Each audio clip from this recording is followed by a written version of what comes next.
found out something which I think many people will view as profoundly shocking. You'll remember I referred to these emails, News of the World emails that have stayed buried within News International for several years. They were uncovered in 2007 and handed to a firm of solicitors, Harbottle and Lewis, but only passed to the police on June the 20th.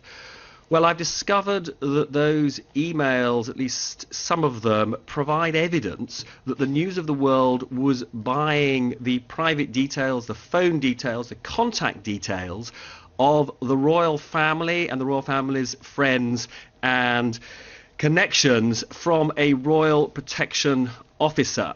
And the implication, therefore, is that the security of the head of state was in some sense being jeopardized.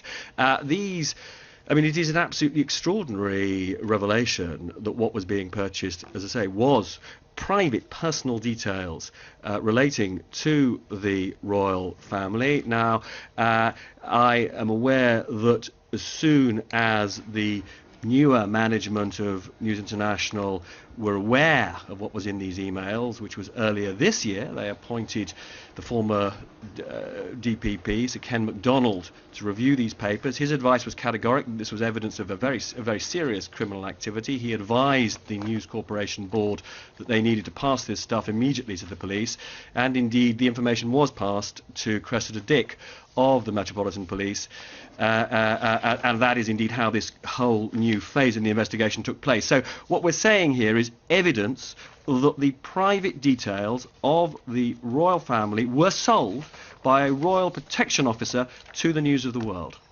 As you said right at the start, people will find that shocking, that development.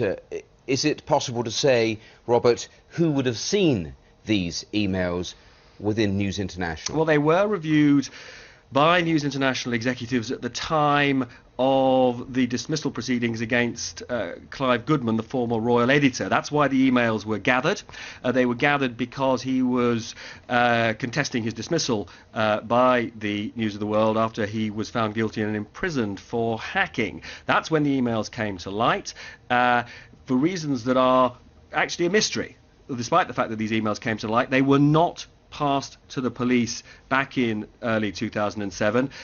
Now, you have to assume that they were buried, because it is impossible to believe, I think, that if the most senior people, Rupert Murdoch, James Murdoch, were aware of these emails, they wouldn't have been profoundly shocked and would not at that stage have passed them to the police. I mean, James Murdoch has said categorically that he wasn't aware of this kind of stuff till comparatively recently, and you just have to assume that was the case. But we do know that some executives at News International back in early 2007 were aware of these emails, and the question has to be asked why they stayed buried for so long and why they've only recently been passed to the police. And Robert, I suppose that dovetails and brings us back to what the politicians are talking about and focused on, this whole notion of whether they are fit and proper as an organisation in terms of this takeover.